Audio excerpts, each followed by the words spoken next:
करता संजय गणपती पाटील मी गेले 5 वर्षापासून सार्वजनिक बांधकाम उपविभाग पश्चिम उपविभाग पाटण यामार्फत झालेल्या घोटाळ्यांचा पाठपुरावा करत आहे. परंतु वरिष्ठ अधिकारी ते मुख्य अभियंता त्यांच्या सूचनेनंतर सुद्धा खालील जिल्हा पातळीवर अधिकारी कोणतीच कारवाई करत नाहीत. यासाठी गेल्या 5 वर्षांपासून करत आहे.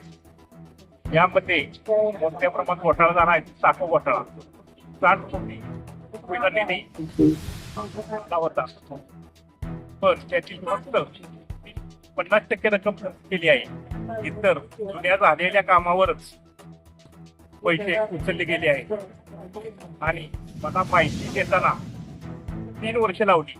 पुणे खंडपीठाच्या आदेशानंतर माहिती दिली तरी सुद्धा काही माहिती अजून लपवलेली आहे.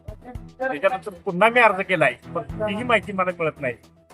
त्यामुळे हा घोटाळा सर्वात मोठा आहे. त्याचबरोबर मागासवर्गीय समाजासाठी साखो बांधकाम साठी निधी आला, पण तो निधी त्या ठिकाणी न वापरता तो इतरांना वापरण्यात आला. यामध्ये सुद्धा मोठ्या प्रमाणात घोटाळा झालाय. त्याची माहिती सुद्धा मी दिली नाही आणि सर्व पुरावे ते सर्व साखो वापराविना पडून आहेत.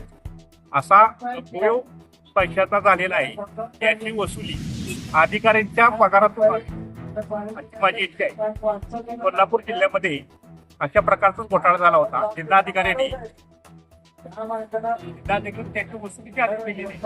त्याप्रमाणे सध्याचे जिल्हाधिकारी यांनी याची वसुलीचे आदेश द्यावेत, चौकशी करून द्यावेत याची माझी विनंती आहे.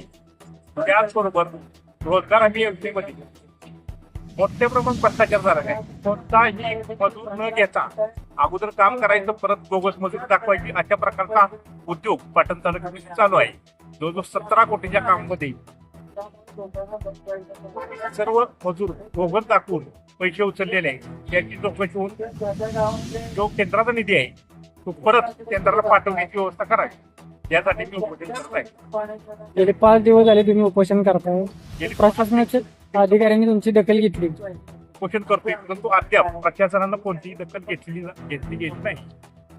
काय पुढची भूमिका काय राहणार तुमची? पुढची भूमिका काय राहणार? यासाठी मी आता उद्याचा दिवस वाट बघणार आहे. त्याच्यानंतर परवापासून आमरण उपोषण अन्न त्याग करून परत उपोषण तीव्र करणार आहे.